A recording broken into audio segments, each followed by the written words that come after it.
Welcome back, guys, here on Birds 365, a Monday get-together. We're talking a lot about the quarterback position with the Philadelphia Eagles after their first rookie minicamp.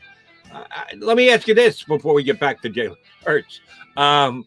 You got to at least see him physically, maybe throw the ball a little bit. Don't know that you would have a full-time scouting report off what Jamie Newman did this week, but the Eagles only have one quarterback in their rookie minicamp, and that was the undrafted free agent, Mr. Newman.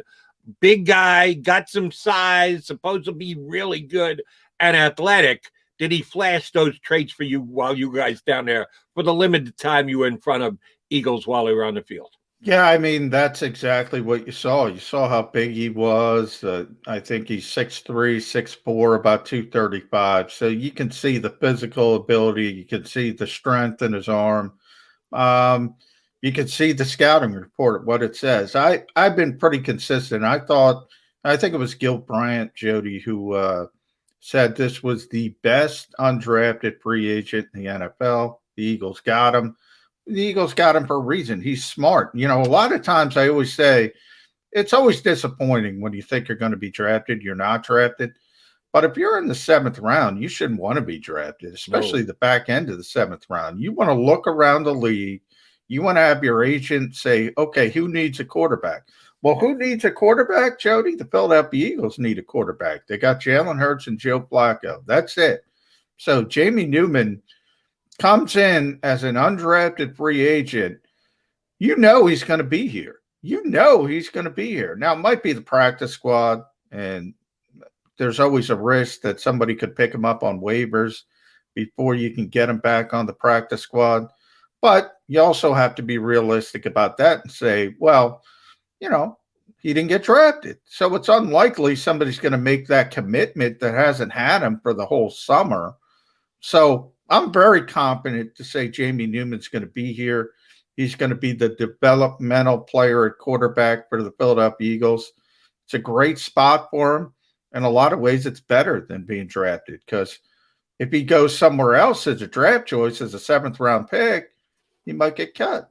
Right. And here's one of the things you don't want to hear. And in the 7th round, the Kansas City Chiefs select quarterback Jamie Newman.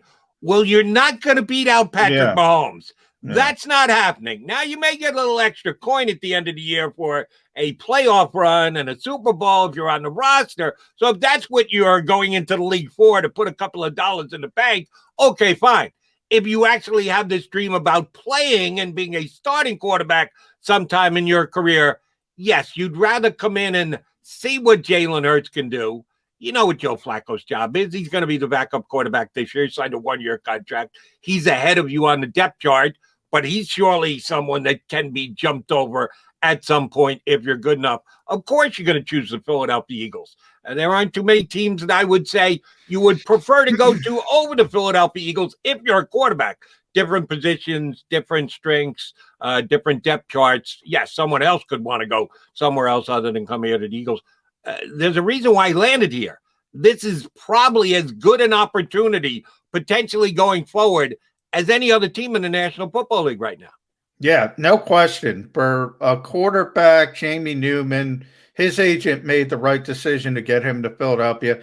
I would also say Trevon Grimes is in that conversation as well. I wrote about him in Sports Illustrated.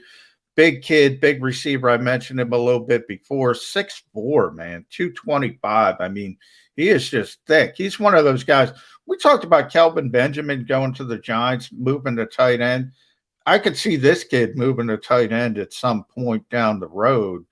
Darren Waller's the best example of this as a guy who, boy, I got to tell you, Jody, Baltimore drafted Darren Waller in the 6th round as a wide receiver from Georgia Tech. I remember they came here for joint practices, and he just ate the Eagles defensive backs alive. I mean, ate them alive. This big guy, 50-50 catches, but he was 6'6". He had some off-the-field issues. It didn't work out for him in Baltimore. Ultimately goes to Oakland, now Las Vegas. He turns into one of the best tight ends in football. He's really just a glorified receiver. When we talk about Kyle Pitts might be in Atlanta, the league seems to be going towards these players, guys. You don't even say, I don't care if he can block. We need that big receiver. The Eagles need a big receiver. They have options. Travis Fulgham, I talked about this a lot. JJ Arcega-Whiteside. Grimes is going to be in that mix. And the second part of it, why it's smart for him, who was his offensive coordinator at Florida, Brian Johnson, who's now here as the quarterback's coach. A couple of things on the Eagles and receivers. You're right. If you've got a player who can play and fits a mold of the type of player you're looking for, then I'm all in agreement with it, that you try and get that player into the system, and you try and create positions and possessions where he can make plays for you and produce. But I think you can fall prey to forcing things, that if you don't have someone specifically right size to play a position, and here's the point I'm trying to make. Just for our listeners' sake, and myself as well, because you might see it slightly differently to me. We talk about this, have talked about it on previous episodes. The X, Y, and Z receiver positions on a football team. Do myself and our listeners a favor. Explain to everybody what an X receiver is, what a Y receiver, what a Z receiver is, what their responsibilities are, and what you expect them to be when you're putting together your football team. Well, the X is a split end. So that's the guy who lines up on the line of scrimmage. So if you're watching a game, he's the guy that's got to be up on the line of scrimmage. That means he's got to beat press coverage a lot. It's generally the big physical receivers, like an Alshon Jeffrey when he was healthy. He's a perfect example of a traditional X receiver in the NFL. That's the type of body type you're looking for. You think about Devontae Matt, and I think about Jay Cutler when he was in Chicago with Alshon Jeffrey, those back shoulder fades. If it's 3rd and 7, Aaron Rodgers is phenomenal at this with Devontae Adams. If it's 3rd and 7, man, you throw that back shoulder perfectly. There's nothing any cornerback in the NFL can do if you have a big receiver with a big catching radius like those guys. That's what you're looking for generally at the X position. It's not Y. Y is an inline tight end. It's flex or slot, and that's pretty self-evident. That's Greg Ward. That's the slot receiver. That's well, you think about New England, the Wes Welkers of the world, the Julian Edelmans of the world. Great short area quickness. Got to be able to run those option routes. Got to be really tough to stick your nose inside occasionally with a linebacker. And then the Z receiver is the flanker, the guy who gets the lineup off the line of scrimmage. So you can use him and motion him to get away from press coverage. Generally, the Deshaun Jacksons of the world, when in his prime, that maybe would have a little difficulty getting off press coverage. You can motion them. You can do a little bit more to help them in that aspect of the game. That's generally, you're looking for the templates. Now, you know, Nick Sirianni's made a big deal of saying all our receivers are going to play all the positions. I've mentioned to you before, Jody. That's great in theory. DeVonta Smith might be able to do it in a different way as an X receiver because he's such a great route runner. He's so quick at the line of scrimmage. He can get off press coverage in a different way than somebody like Alshon Jeffrey could. So, yeah, he's a great receiver. He can probably do a bunch of different things. Do you really want the other receivers, Greg Ward, playing outside? I don't think so. Do you want JJ Arcega-Whiteside or Travis Fulgham playing in the slot?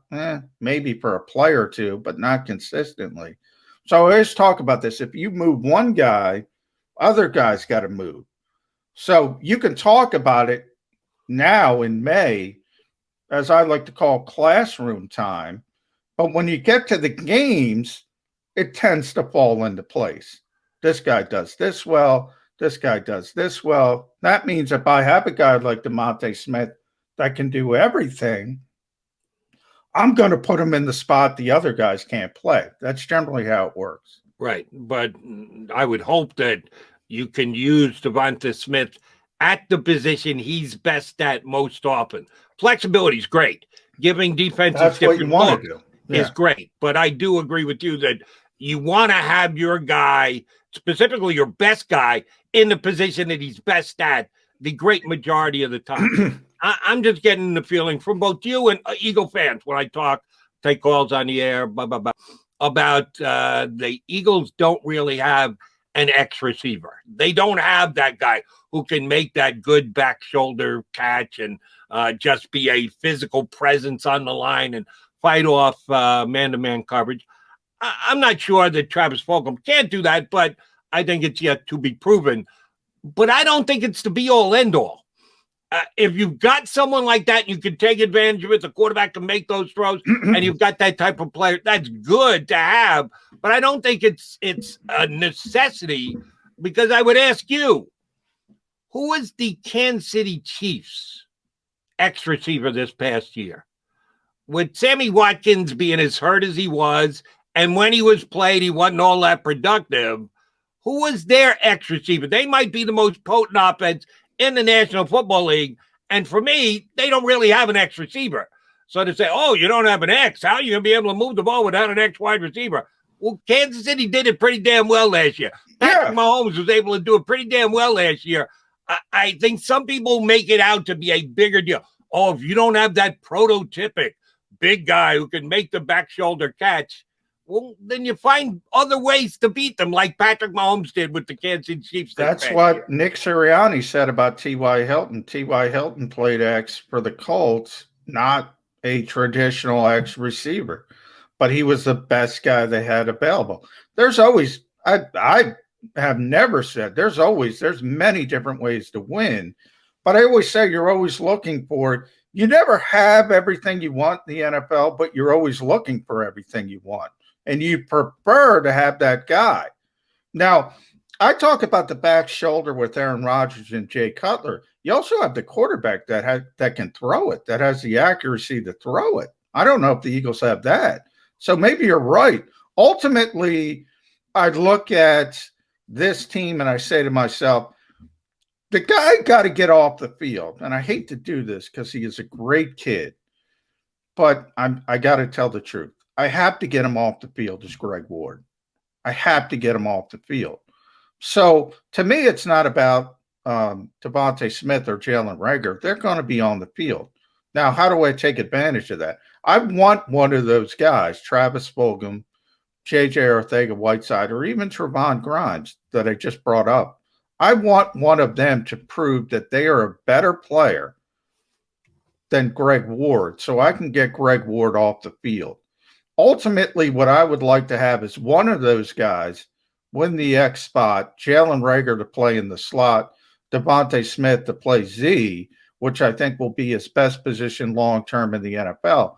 Now, the majority of the time, that's not to say they're not going to move around, and Devontae's not going to be in the slot at times. He's not going to be in the X. But the vast majority of time, I want Devontae Smith, if he's going to be a superstar, he's going to be a superstar playing 65, 70% of his snaps at the Z position. Nick Sirianni knows that. He knows that. I guarantee you he knows that. All right, let me give you a couple things on Greg Ward. You're dissing my guy, Greg Ward. You absolutely positively are. You might be the Jalen Hurts. You're gonna get him started. You might be the Jalen Hurts hater, but you're going even further with Greg Ward that you have to get him off the field. Who led the Eagles in receptions this past year? Oh, that would be tells you. That just tells you how bad they Greg were. Ward. Okay, so you're not impressed by catches. Who led the Eagles in touchdown receptions this past year? This is it, Jody. This team in the modern NFL environment,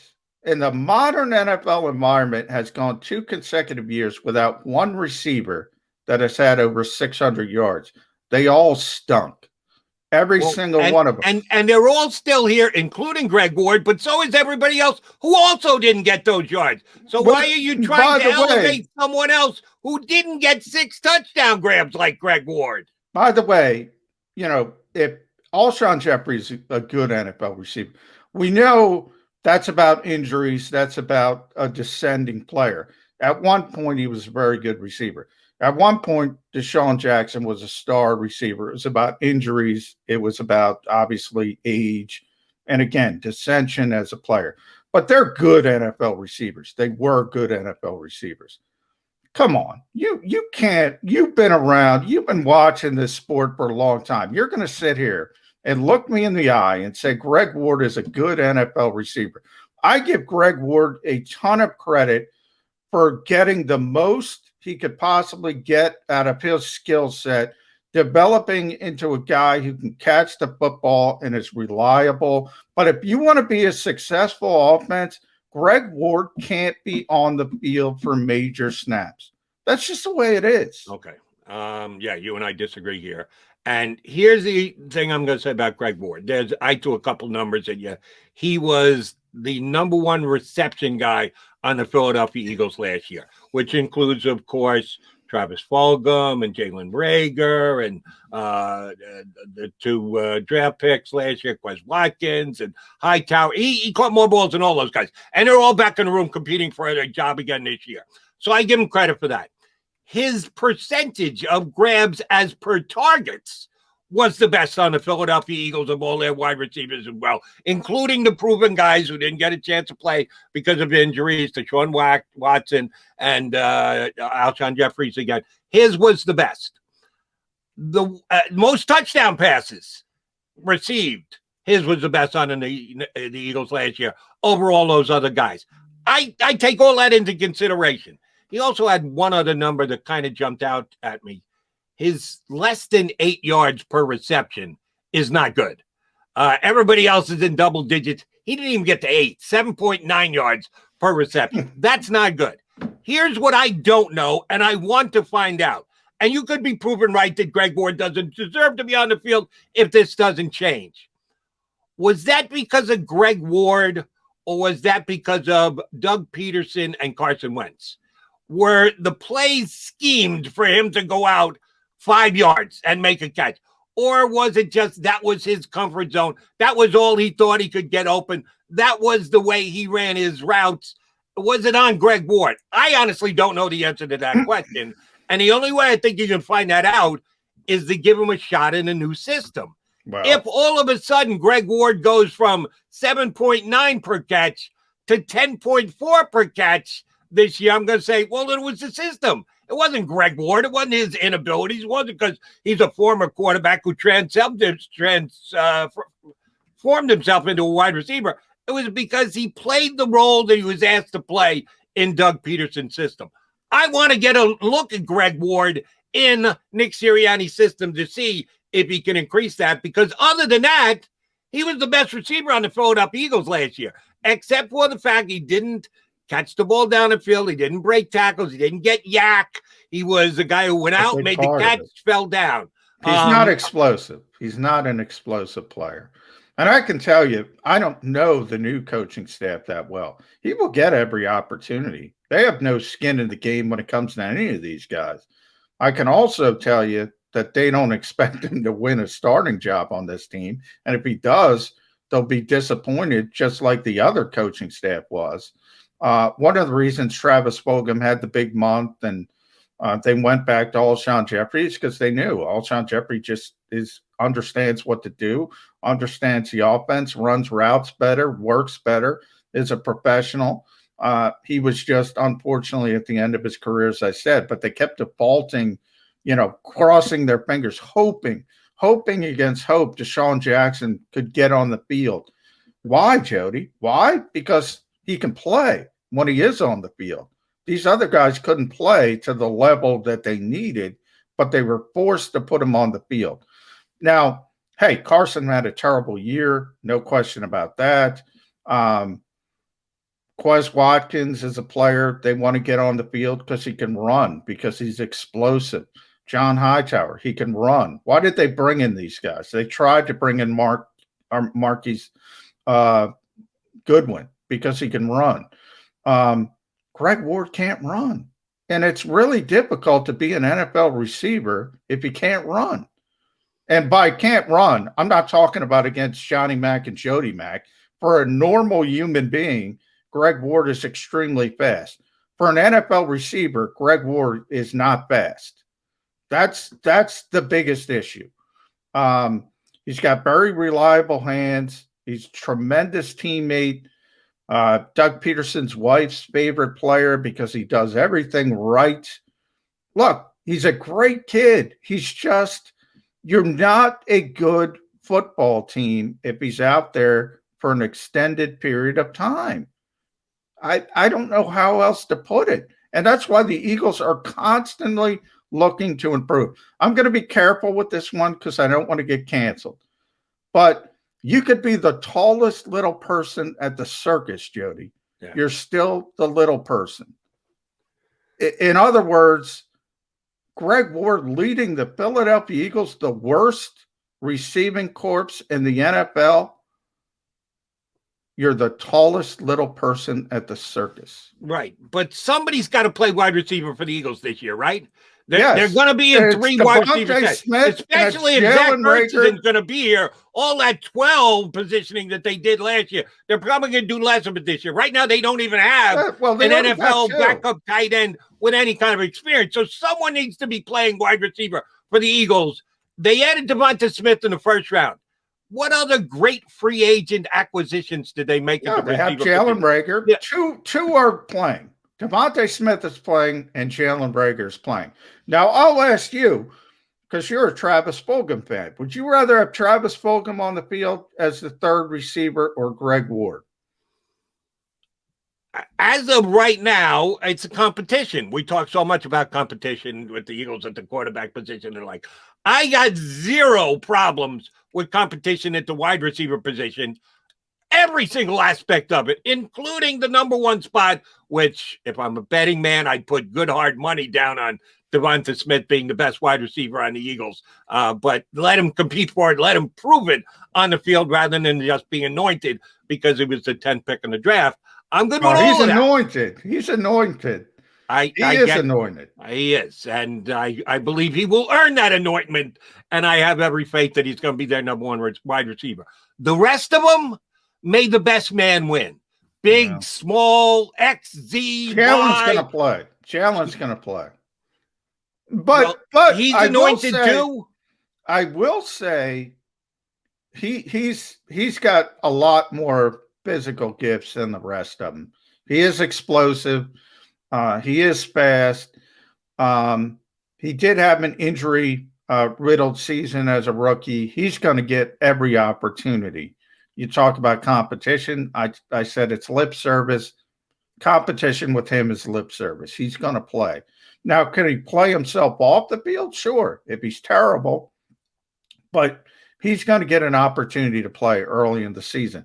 And just like Nick Fierro said in between our audio difficulties, I think he's going to be fine. He's too talented. I think he's going to be fine if he's healthy.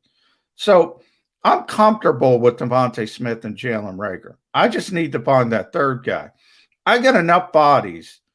It might be Travis Fulgham or JJ at the X. It might be Quez Watkins at the slot. It might be John Hightower at the Z. I got enough bodies to say one of those guys is going to be better than Greg Ward. And if I'm pretty confident in that. Right. And don't get me wrong. I'm not saying that I think Greg Ward can make a Pro Bowl this year. I don't. I realize the thing that you've been saying about there are aspects to his game that don't match up with other wide receivers in the league. I fully comprehend that and understand all that. I'm just looking at the group that the Eagles have right now. Devonta Smith won a Heisman Trophy, and he was a high first round draft pick. So he's got a status attached to him, even though he hasn't caught one ball yet in the National Football League. I have expectations for him. I get it that Jalen Reagor was a first round draft pick last year. I'd say his first year was underwhelming. And it wasn't like he was trying to break through in a group of wide receivers that were stocked. You had Jalen. You didn't play well. Right. So he's got to show me a little something. He's got to prove it. Fulgham came out of nowhere to have a really good, what would you say, about a 5-week period? A month. Month. And then all of a sudden he became a non-factor. That's as big a question mark from last year's Philadelphia Eagles season as any that I can remember. How did he, first of all, jump up, be as good as he was for a period of time when we didn't see it coming, and then just as easily fall off the face of the earth and disappear? So Fulgham is a major question mark for me. Watkins and Hightower, I don't know. What are they? They could be stars. They could be busts. They didn't do nearly enough for me to draw a conclusion. Greg Ward is a given. It's not a great given. The upside, we talk about this all the time. He's never going to be a Pro Bowl. He's not going to get 150 catches. But he does catch the ball when you throw it to him. And in that room with all those other guys, when the Eagles were trying to win football games, their coaching staff decided to call his number and have him out there on the field as much as they did. He did everything that was asked for him, except for maybe getting more yards per catch. That's pretty damn low. I bet you it's one of all the players who had 30 catches, 40 catches, draw the line wherever you want at number of catches. I'll bet you his is one of the smallest in the National Football League at 7.9 yards per catch. He just didn't do that. As you said, he's not as quick. He doesn't have bursts. He doesn't have acceleration the way other wide receivers do. There's something to be said to be able to come up with a 6-yard catch when you need 5 yards on third down. So I'm not writing off Greg Ward just yet. I just want to see if he can be better in the one area where I would say there was a major deficiency last year, which is yards per catch. Yeah, look, Jody, he'll have an opportunity. What I'm trying to say is if he wins the job, I think the coaching staff will be disappointed because that means the other guys haven't stepped forward. And they want other guys with more physical gifts to step forward. If they can't play, they can't play. You know, one of the things with Jalen Reagor is Justin Jefferson, obviously. So he's going to be under that cloud for a long time. And, you know, I get this thought process that some people are thinking like, oh, if the Eagles didn't stupidly take Jalen Reagor, that he would have lasted, I don't know, to 50 or 60. No, he would have went probably to New Orleans later in the first round.